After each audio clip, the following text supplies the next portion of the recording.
E aí pessoal, tudo beleza?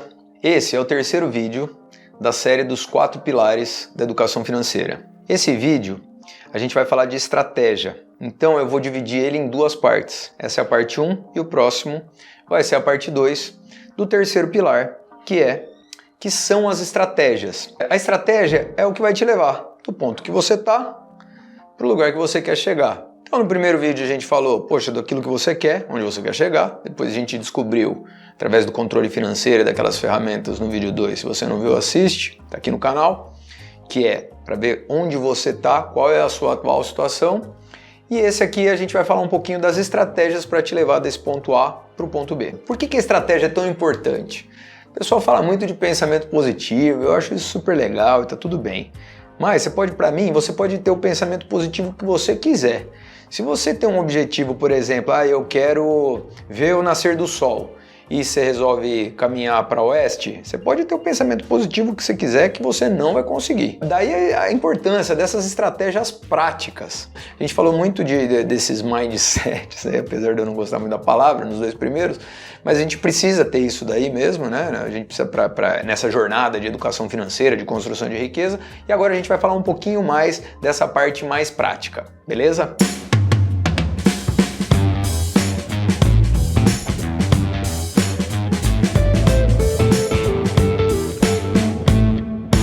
Tanto para investir quanto para você se livrar de dívidas, você vai precisar economizar. Economizar não é gastar menos, é gastar melhor.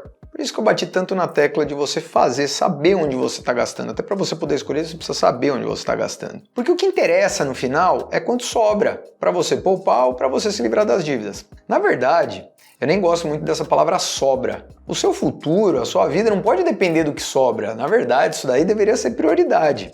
Mas o que interessa é aquele montante que você vai economizar todos os meses entre a diferença entre a sua renda e os seus gastos, que você vai utilizar ele para investir, para construir sua riqueza ou para se livrar das dívidas de uma vez. Em relação a dinheiro, só existem dois tipos de pessoa no mundo: as que têm e as que devem. Essa primeira parte do vídeo eu vou falar sobre dívidas, de como resolver as dívidas. Existe uma ciência, existem alguns conceitos, algumas boas práticas que estão começando a ser difundidas e eu ordenei de uma forma passo a passo para você conseguir se livrar das dívidas definitivamente. Se você não tiver nenhuma dívida, você está de parabéns, sabe que você já está na frente de grande parte da população brasileira. Porque essa crise, esse momento de crise, esse assunto que sempre foi importante da educação financeira, de você saber lidar com taxa de juros, de você saber lidar com empréstimos, com financiamentos, com investimentos, aplicações, ele sempre foi importante.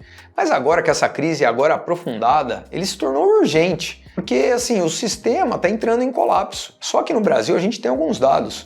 Nós temos 65 milhões de pessoas negativadas, 51 milhões de famílias endividadas. E aí tem alguns políticos que até falam disso e cada um apresenta uma proposta, e eu não vou entrar nesse mérito, cada um tem uma proposta tal, porque isso é um motor fundamental para a economia do Brasil, né? O consumo das famílias, e a família endividada não consegue consumir. Mas eu gostaria de chamar assim, não vamos esperar tanto de governo, vamos fazer a nossa parte. Então, a nossa parte é a gente tentar entender minimamente e de preferência entender razoavelmente ou exemplarmente para a gente poder fazer a nossa parte e a gente não entrar e, se a gente estiver dentro, sair dessa situação que é muitas vezes desesperadora. Se você não está numa situação de dívida, é bom você aprender, porque, primeiro, as fases de vida mudam. Às vezes você não está numa situação hoje, a gente não sabe a situação de amanhã, é sempre bom saber, ou algum parente querido, algum amigo querido está numa situação e às vezes vem procurar a sua ajuda. E uma das coisas que eu aprendi na arte marcial, eu sou praticante de jiu-jitsu, gosto muito, foi a formação do meu caráter no jiu, que assim, é muito melhor você saber e não precisar do que precisar e não saber. Então, vale a pena se aprofundar um pouquinho nesses conceitos de endividamento, porque isso daí vai ajudar, inclusive, a hora que a gente for falar de investimento. Essa crise, ela deu uma colapsada no sistema, né? Muita gente endividada e tudo mais. Mas, como toda crise, traz uma oportunidade, essa também está trazendo uma oportunidade, né? Oportunidade da gente resolver a situação. Por quê? Todo mundo que é o credor, né, seja os estados, seja as empresas, as financeiras, os bancos, já sabem que do jeito que está não dá para ficar. Então, estão sendo feitas leis, o legislador está estudando algumas leis para serem feitas e está todo mundo assim com uma intenção um pouco melhor de tentar resolver. Então, às vezes são feitos mutirões de dívidas, está todo mundo mais aberto. Entenda que esse momento que a gente está vivendo, está todo mundo mais aberto para negociar essas dívidas. E se você está numa situação ou conhece alguém que está numa situação dessa, você pode se aproveitar dessa situação para resolver e para dar um jeito nessa solução definitivamente. Só para deixar claro, para não criar polêmica, eu não estou aqui querendo ensinar ninguém a ser caloteiro. Tem até uma crítica a ser feita, apesar de eu achar que o que os bancos fazem hoje em dia e as financeiras fazem é uma covardia mesmo, mas eu não acho que eles são malvadões, né, de falar, vamos fazer uma revolução contra banco, nada disso. Quando você assinou um contrato, né, você assinou um contrato, você se comprometeu a pagar alguma coisa de alguma forma, se você não leu outra coisa, eu gostaria de ensinar, falar assim, chamar o amigo para lembrar de falar, olha, começa a prestar atenção, faz a conta, não sabe fazer a conta, vamos aprender a fazer a conta, vamos olhar os contratos e tudo mais. Mas realmente não dá para deixar só para outra contraparte, para o credor, falar, não, eu vou fazer as melhores práticas. Eles têm que fazer práticas mais humanas, concordo e brigo por isso. Mas nesse vídeo, nesse conceito, eu queria trazer a minha turma para falar, vamos aprender a lidar com isso? E tem 5 passos para a resolução de dívidas que as melhores práticas ensinam que eu gostaria de tratar aqui com vocês. Antes de começar a falar desses 5 passos, queria deixar claro uma coisa. Dívida não é crime. Dívida não é crime, todo mundo deve. Os estados devem, os governos devem, as empresas devem, todo mundo deve. O que muda entre uma dívida e outra é a qualidade da dívida. Às vezes vale até a pena se endividar se for para você pegar um recurso, normalmente para criar mais riqueza, a gente vai falar disso no próximo tópico, mas normalmente para consumo não vale muito a pena. Mas dívida não é crime, se você colocar isso, dívida não é crime, nome sujo é só um cadastro. Isso daí é um pouco da covardia que eu penso que essas instituições fazem e até para entrar na nossa mentalidade. Por quê? Eles sabem que os custos processuais são caríssimos. Então tem aquele negócio, assim, vou sujar teu nome se você não me pagar. Uma pressão às vezes excessiva, que eu gostaria que para você resolver, que até pro bem do credor, é bom você tirar isso da cabeça. A dívida não é crime, eu não tô devendo, eu não sou um criminoso. Se eu me enrosquei aqui, agora eu vou aprender, eu vou ter uma educação financeira, eu quero resolver, um dia eu vou resolver. Calma, nome sujo é só um cadastro que muitas vezes é até bom para te proteger, para você começar a olhar para isso, para você até poder sair dessa situação, porque senão você continua se endividando, você continua com crédito aí e vai se endividando mais e mais e vai sendo uma bola de neve, um fundo do poço que a turma brinca, tá no fundo do poço e continua acabando. Tira essa parte mental de tô devendo, tô com o nome sujo, o nome que minha mãe me deu. Não, esquece tudo isso. Vamos resolver, vamos partir para a ação. E aí, dentro dos 5 passos, o primeiro passo é assim, você tem que ficar no azul. Você precisa fazer um controle financeiro. Você tem que dar um jeito de ficar no azul, sem contar as dívidas. Esquece as dívidas, deixa a dívida de lado. Na sua vida do dia a dia mesmo, quanto você gasta com aluguel, com comida, com as necessidades básicas suas, você precisa dar um jeito de ficar no azul. Você virar para mim e falar assim, não tem jeito, eu não consigo viver com o que eu ganho, é impossível, humanamente impossível. Eu respeito que a gente vive numa situação delicada aqui no país e no mundo, mas principalmente aqui no Brasil. Mas eu gostaria de lançar um desafio. Será mesmo? Você pode falar isso, mas será? Você fez esse controle? Eu costumo desafiar e costumo falar que 90% ou mais de 90% dos casos, quem fala isso não fez exatamente um controle que possa, de repente, às vezes as pessoas acabam até se surpreendendo. A hora que ela começa a fazer um controle e tira esse cenário, mas das parcelas que está devendo e tudo mais, de repente a pessoa descobre um cenário não tão desesperador quanto está achando que é. Então, a primeira coisa que eu recomendo é falar, faz um controle financeiro e tenta ficar no azul na sua vida operacional, que a gente chama, no seu dia a dia, no seu custo básico de vida. Porque daí com aquele excedente, se sobrar alguma coisa, e vai sobrar, eu desafio porque eu tenho quase certeza que vai sobrar, e de novo a gente volta para aquela questão de sobrar e tal, a gente consegue usar esse excedente para começar a traçar uma estratégia de se livrar definitivamente das dívidas. Você lembra da teoria do observador? É muito engraçado, é muito curioso. Quando você começa a olhar para a situação, acontecem verdadeiros milagres. Então, enfim, deixo o convite para você começar a olhar a situação. Próximo passo é você separar suas contas. Separa. Você não pode ficar refém de uma instituição, você não pode ficar refém de um banco, você tem que separar. Então, hoje mesmo, abre uma conta num banco digital, num Nubank, num Inter, num Original, num C6, qualquer um desses bancos digitais, abre hoje, porque normalmente grande parte da população está vinculada a um desses bancões, né, os bancos tradicionais. É importante você ter sua vida separada. Por quê? Porque se você ficar dependendo 100% de um banco, vai ser muito difícil você negociar. Para você negociar, uma das regras básicas da negociação, a outra parte ela tem que ter algum medo de perder alguma coisa, de não ser pago, de perder você como cliente, de qualquer coisa. Então, é muito difícil se você ficar refém. Seu salário cai num banco, seu cartão de crédito está num banco, seus investimentos estão num banco, tá tudo no mesmo banco. É muito difícil você ter qualquer possibilidade de negociação. Muitas vezes os bancos fazem algumas práticas ilegais. Por exemplo, a sua conta salário não pode estar necessariamente vinculada à sua conta corrente. A conta salário é sagrada. Então, de repente, você está num cenário de cheque especial naquele banco e não consegue se livrar disso. Uma das dicas que eu dou é separa. Faz a portabilidade para uma outra conta. Os bancos podem tentar te inibir isso, mas eles não podem. Tá? Eles podem tentar te inibir, mas é contra a lei. Se você firmar o pé, você consegue. Porque daí não é que você não vai pagar. Você vai falar, não, calma, eu preciso me organizar, vou colocar tudo na mesa. Então, eu recomendo, inclusive, abrir uma conta numa corretora. Mesmo que você está devendo, você vai abrir uma conta numa corretora, porque você vai precisar investir para pagar a dívida. E eu vou explicar isso nos próximos tópicos. O segundo passo para a organização das dívidas é você justamente organizar as dívidas. Olhar, a gente organizou o controle financeiro da nossa vida para ficar no azul, agora nós vamos organizar as dívidas. Coloca num papel, vai doer, esse processo é um pouco dolorido, mas tem muita gente que está devendo tanto e aí começa a se perder. Não precisa fazer com o mesmo carinho que o controle financeiro, que esse sim eu recomendo que você faça de uma forma bem exemplar, o seu controle financeiro da sua vida, mas é importante você saber para quem que eu estou devendo, quanto eu estou devendo, qual era o valor inicial, quantas parcelas, coloca num papel ou num Excel, porque daí que nós vamos precisar dessa organização das dívidas para a gente ir para o terceiro passo, que é assim, vamos priorizar. Qual dívida pagar? O que será que é melhor? Ir pagando um pouquinho para todo mundo, parar de pagar e depois tentar uma negociação, pagar tudo de uma vez? Como é que nós vamos fazer? Então é importante, antes da priorização, a gente pegar e ter uma organização, saber tudo, porque a pior coisa quando você começa a resolver uma situação, de repente você lembra, fala, nossa, mas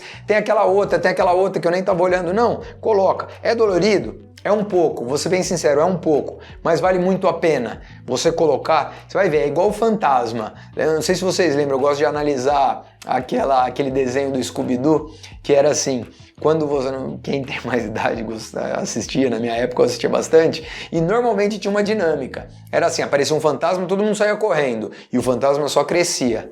A hora que você virava para olhar, o fantasma desaparecia.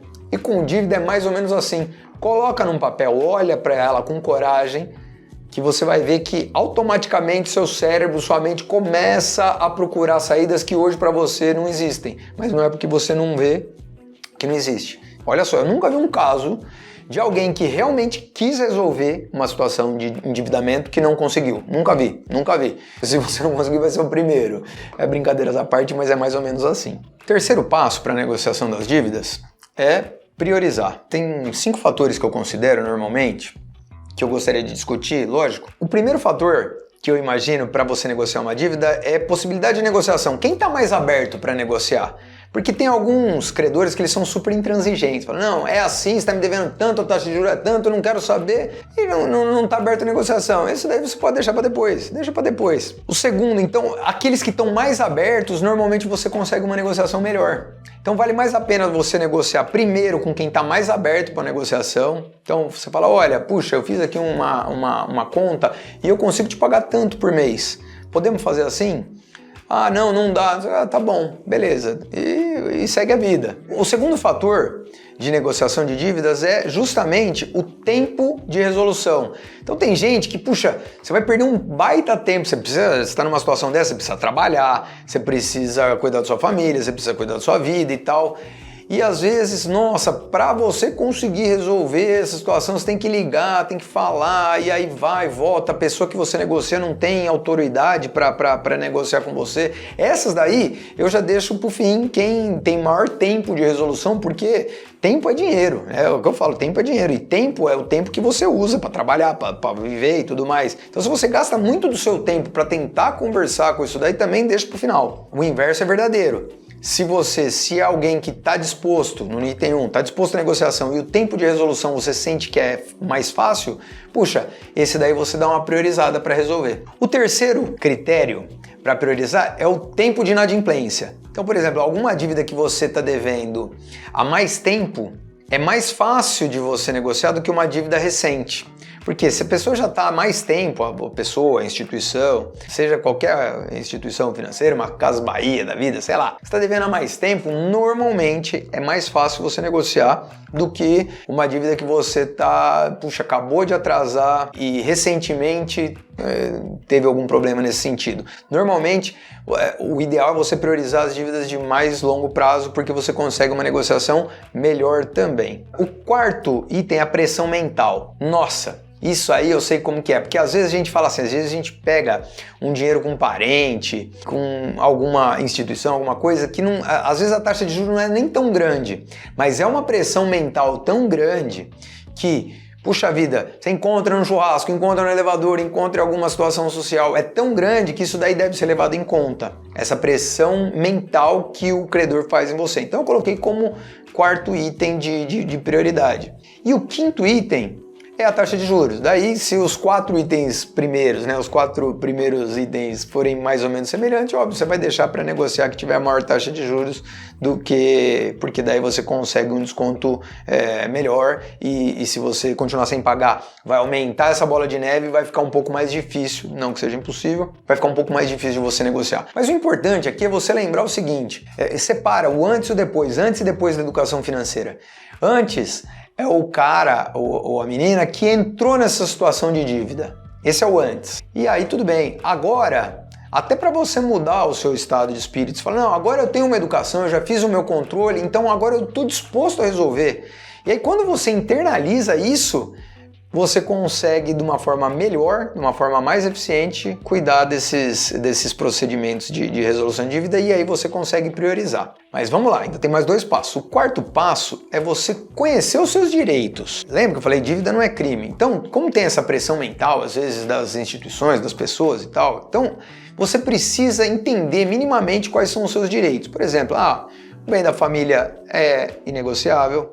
Vou tomar seu apartamento. Não. Conhece seus direitos. Você tem uma parte o salário, né? Você só pode consignar até 35%. Se alguém tomar mais que 35% do seu salário, independente de você ter assinado um contrato ou não, é ilegal, você pode lutar pelos seus direitos. Ferramentas, móveis e até um pedaço de investimento, eu não vou me aprofundar muito nisso, vale a pena consultar um especialista, mas conhecer seus direitos é fundamental. No Brasil é muito engraçado, porque como é um problema crônico, tem até uma playlist de legislação aí que são considerados os direitos dos endividados. Então vale a pena você conhecer seus direitos para você até poder, para depois você vai fazer conta como que você vai realizar essas dívidas, né? Como você vai resolver essas dívidas, mas antes você precisa saber o limite dos direitos dos credores em relação a você. E o quinto passo é a ação. Como é que você vai fazer a ação? Depois que você sabe os seus direitos, você faz o seu controle financeiro, você já priorizou,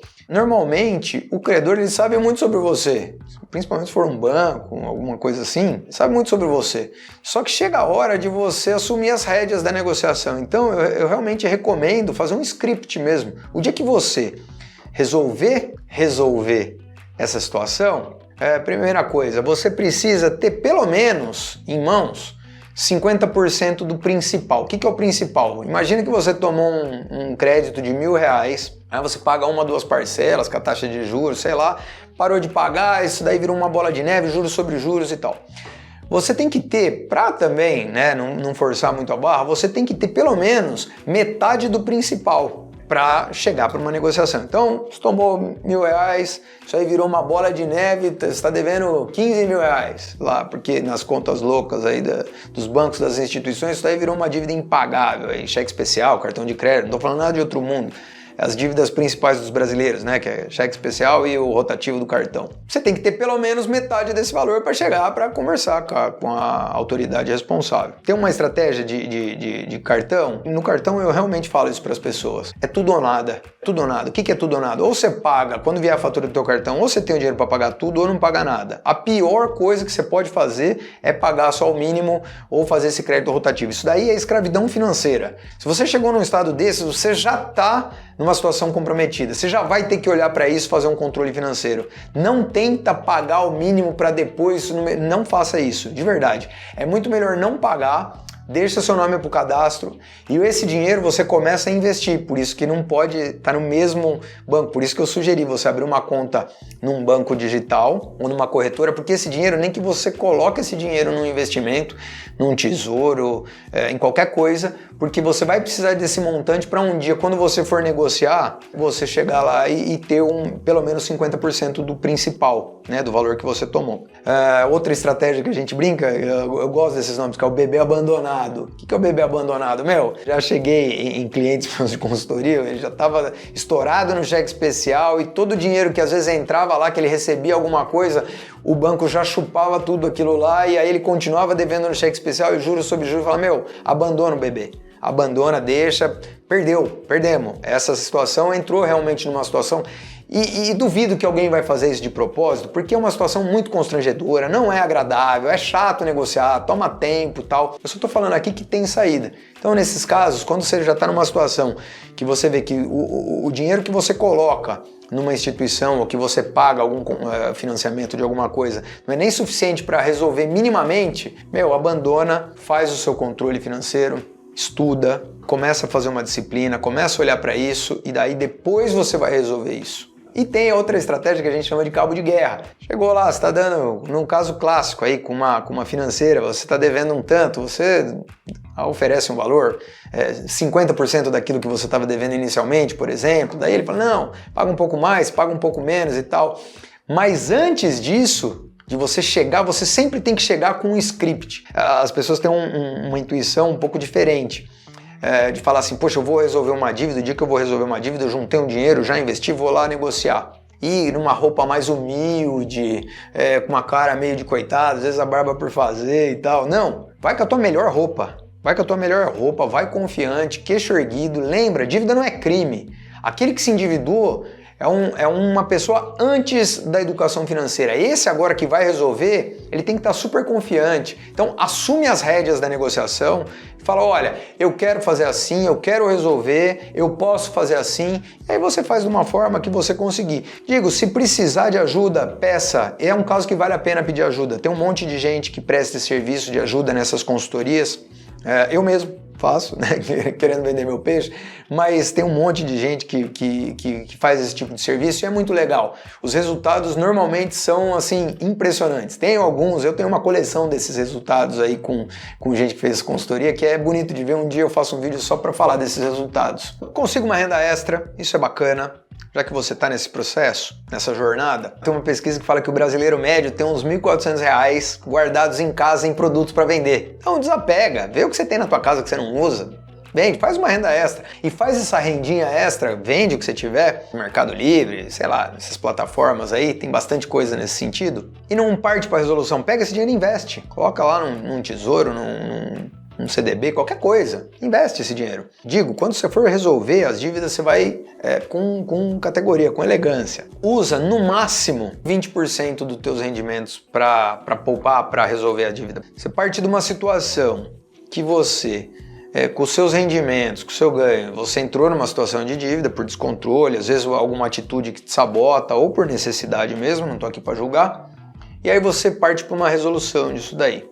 Legal. Se você conseguir economizar 10% dos seus rendimentos para investir, para um dia juntar esse montante para negociar, eu já acho excelente. Porque pode ser que na hora de negociar você não tenha tudo para negociar. Então, por exemplo, você vai negociar uma dívida de R$1.000, eu gosto do exemplo, você vai pagar R$300 e daí mais 7 parcelas de 100, por exemplo. Não use mais do que 10% dos seus rendimentos. Não comprometa mais do que 10%. Se você já conseguir poupar esses 10% para resolver, você já está de parabéns. Não se comprometa com uma coisa muito maior, vai estourando 20%. Não se comprometa com 30%, 40%, 50% da sua renda, porque as estatísticas mostram que provavelmente você não vai conseguir. E aí vai virar uma outra bola de neve. Imagina, a pior coisa que pode acontecer se você entra numa negociação de dívida, você faz uma proposta que pode ser agressiva, pode ser incisiva para pagar bem menos do que o montante calculado, mas a minha sugestão real é que assim, a hora que você fizer essa proposta, você cumpra. Então pode fazer a proposta mais incisiva que você quiser, mas faz uma proposta e cumpra. Não comprometa mais do que 10% dos seus rendimentos nessas propostas e nem no investimento. Estourando 20%, em nenhuma hipótese mais do que 20%, porque a probabilidade de você entrar numa outra bola de neve é grande. E aí a pior coisa que pode acontecer é isso. Por enquanto é só isso, depois a gente vai se aprofundar, por enquanto é só isso, e no próximo vídeo eu vou falar de estratégias de investimentos, que daí já é bem mais divertido, vamos combinar que é bem mais divertido, mas aí a gente vai se aprofundar um pouco mais em investimento, em como entender definitivamente esse mundo dos investimentos e depois montar uma carteira, os princípios, né, para montar uma carteira de investimentos sensacional, nunca mais ser enganado por ninguém e conseguir rendimentos, aí, conseguir juntar e economizar esse montante para conseguir sua liberdade financeira definitivamente, beleza? Um abraço e avante!